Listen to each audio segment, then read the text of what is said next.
नमस्कार दोस्तों, Lomash crime stories channel में आपका स्वागत है। यहाँ हर कहानी में होता है खून, धोखा और साजिश का सच, जिसमें किरदार आम होते हैं पर अंजाम खौफनाक। क्यों होता है जुर्म, कौन बनता है शिकार और कौन छुपा होता है इसके पीछे?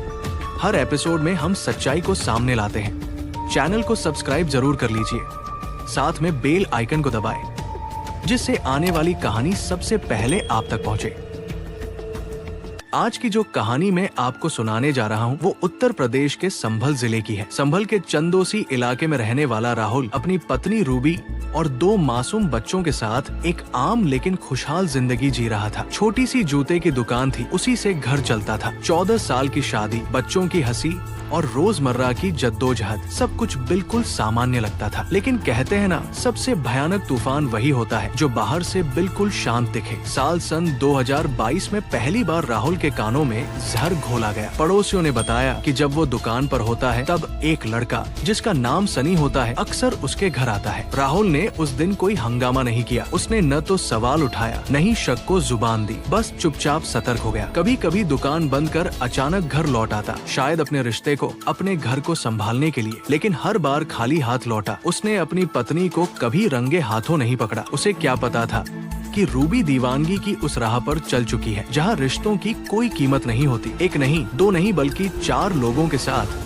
उसके अवैध संबंध थे, सबको अलग अलग वक्त, अलग अलग जगह। कभी पति से झूठ, कभी बच्चों का बहाना, कभी बाजार जाने का नाटक। चाहने वालों की भीड़ में एक नाम सबसे खास था, 32 साल का गौरव। वही सबसे करीबी, वही सबसे भरोसेमंद और वही सबसे खतरनाक। 18 नवंबर सन 2025 की सुबह बच्चे स्कूल चले जाते हैं, घर सूना है। रूबी को लगता है कि अब कई घंटे उसके हैं। उसने गौरव को घर बुला लिया। उसकी सोच थी बच्चों के लौटने से पहले सब कुछ खत्म हो जाएगा, लेकिन किस्मत ने उस दिन पर्दा हटाने का फैसला कर लिया था। गौरव को घर में दाखिल होते एक पड़ोसी लड़के ने देख लिया। उसने देर नहीं की, सीधा राहुल की दुकान पहुंचा और कह दिया, भैया आज फिर आपके घर कोई लड़का आया है और ये पहली बार नहीं है। राहुल के भीतर सालों से जमा हर शक, हर डर एक साथ जाग उठा। वो दुकान छोड़कर जान बचाने नहीं, सच देखने के लिए भागा। घर की दीवार फांद कर जैसे ही अंदर पहुंचा, उसकी दुनिया वही टूट गई। उसकी पत्नी किसी और की बाहों में, आपत्तिजनक हालत में। उस पल राहुल इंसान नहीं रहा, बस एक टूटा हुआ पति था। गुस्से में उसने पत्नी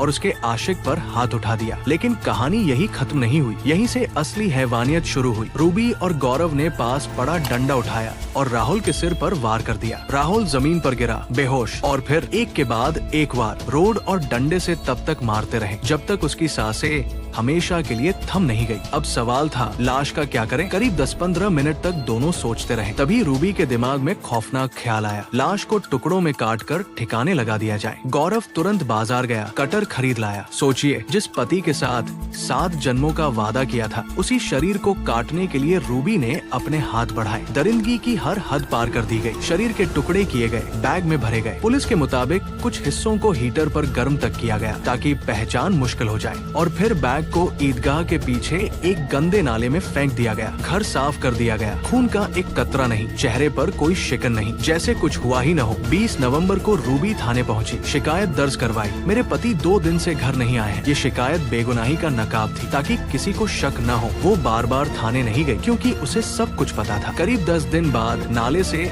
मानव अंग मिलने की सूचना मिली। एम्बुलेंस, फॉरेंसिक टीम, भीड़, सब मौके पर पहुंच गए। 5 दिन की जांच के बाद पुलिस के हाथ लगा एक अहम सुराग, एक हाथ जिस पर राहुल नाम का टैटू था। 20 नवंबर की गुमशुदगी रिपोर्ट भी राहुल के नाम पर थी। रूबी को थाने बुलाया गया। सवाल पूछा गया, क्या तुम्हारे पति के हाथ पर राहुल नाम का टैटू था? रूबी ने साफ इनकार कर दिया, लेकिन पड़ोसी सच जानते थे। 10 दिसंबर को उन्होंने पुलिस को बताया राहुल के हाथ पर टैटू था और उन्हें पूरा शक है कि ये लाश उसी की है। साथ ही रूबी के चरित्र और उसके अवैध संबंधों की भी परतें खुलने लगी। साइबर सेल ने कॉल डिटेल्स निकाली, 6-7 नंबर, दिन रात की बातें, सच सामने आने लगा। महिला पुलिस ने रूबी को हिरासत में लिया। सबसे बड़ा शक, पति के टैटू को पहचानने से इनकार। रिमांड में रूबी टूट गई। उसने गौरव का नाम ले लिया। दोनों को आमने सामने बैठाकर पूछताछ हुई और आखिरकार उन्होंने अपना जुर्म कबूल कर लिया। गौरव बोला, मैं उससे प्यार करता था। रूबी बोली, मैं अपनी जिंदगी खुलकर जीना चाहती थी। आज दोनों जेल में हैं। सारे सबूत बराबर बरामद हो चुके हैं। अब बस इंतजार है इंसाफ का। आप क्या सोचते हैं, क्या ये प्यार था या